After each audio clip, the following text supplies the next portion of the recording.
In this video, we are going to discuss about factors affecting the strength of tension member.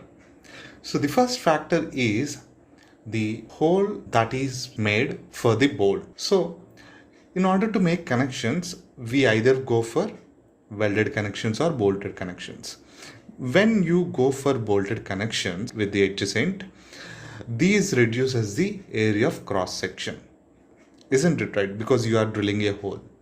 Okay, so that causes decrease in strength of the member, isn't it right? So see here, stress is equals to force by area. If area decreases, what happens to the stress? Will increase. The force acting on the member is constant. Since the area is going to decrease because of the drilling of the holes, the stress is going to increase. The stresses due to load are going to increase. Therefore, at lower load only, the higher stresses are going to be developed inside the member at that critical sections, and the member is going to fail at that particular section by rupture. And second one is method of fabrication. So when you try to add two members, attach a tensile member to another member, you have to use either bolt or weld, as I told you.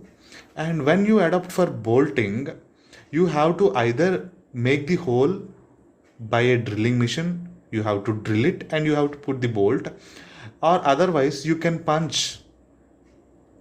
Okay, so what happens is, when you punch, the material around the hole is going to deform because of that punching. Okay, so now what happens is, under cyclic loading conditions, the material around the punched hole present the greater scope for the crack initiation. That is, see, if this is a plate, so when there is a reversal of stresses or cyclic loading, and this area, this material around this punched hole is going to be weak, and the cracking is going to start in that layer from that point. For bolting, we generally go for drilling. So when we go for punching, what we need to do is, of course, when you deal with problem solving, you come across this punching.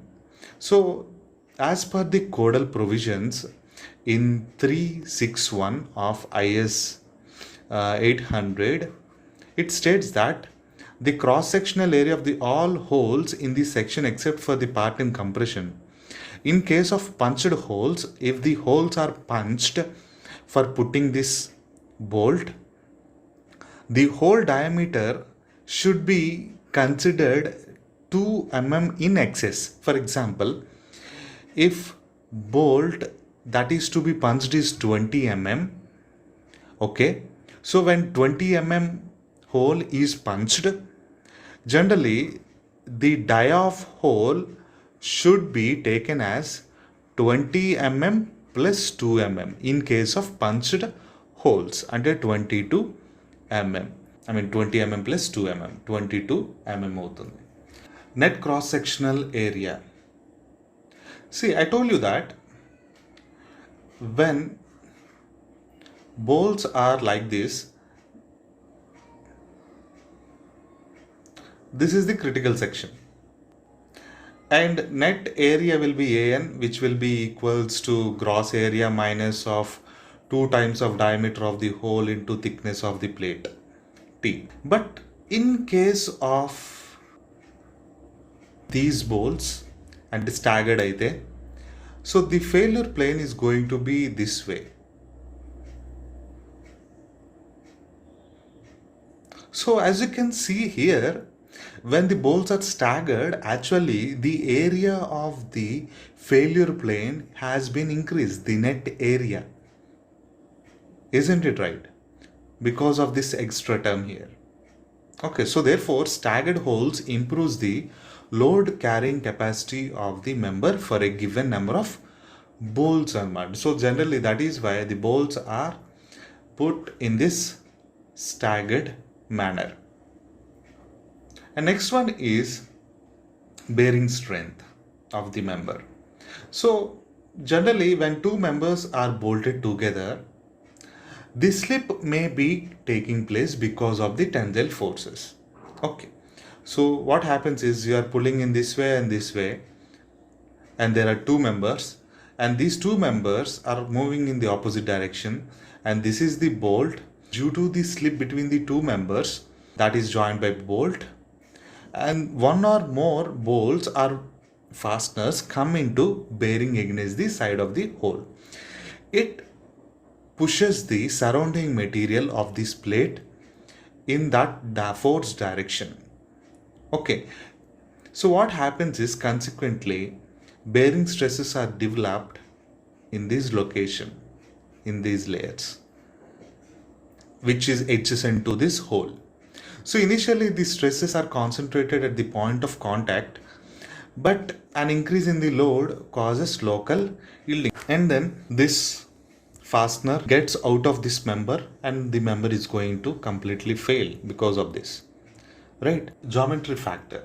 See, the net area is said to be more efficient if the ratio of the gauge length G to the diameter of the hole is small. So this is the plate and these are the holes, and this is the center to center distance, which is G, gauge length, and this diameter of the hole is D. So when he is saying that G by D is small, so when is it going to be small? When will this G by D is going to be small? When D is higher. So when the diameter of the hole is high and the distance between hole to hole is less, then G by D ratio would be small, isn't it right? In this case, when G by D is small, it is going to increase the efficiency of the joint. So why is that? Because when this G by D is smaller, as we are saying, the distance between the center to center distance of this bolt is small and the diameter is large, there is a suppression of contraction. So that leads to the increase in the efficiency of that particular section. So we have to consider this suppression effect also in the calculations. So in order to do that, we are going to use a factor K3. So once you found out what is the net area of the section, you have to multiply K3 factor with that net area of that failure plane. You are actually considering the effect of G by D in that calculation. Okay, and its value is going to be around 0.9 to 1.14. And other thing is ductility factor. See, generally the tension members with bolt holes made from ductile steel have proved to be much stronger than the materials that are made with less ductile steel. Okay, so a tension members which are jointed with which are made with the ductile steel material is going to be stronger than a less ductile steel of same strength. So to account for this in the calculation, so when you use a tension member which has higher ductility, then you have to take that parameter, that effect also in the calculations of the strength. So what we do is we have a factor here K1, and this K1 is the factor that we need to use. So to account for this effect, we use this reduction factor, and where this RA is the area reduction ratio before rupture, and the other factor is spacing of fasteners. So spacing of fasteners is what is the space between the bolt to bolt. So when the space is less, this leads to the block shear failure. So you have to take care of the spacing of the fasteners also. In the next video, we are going to solve some problems.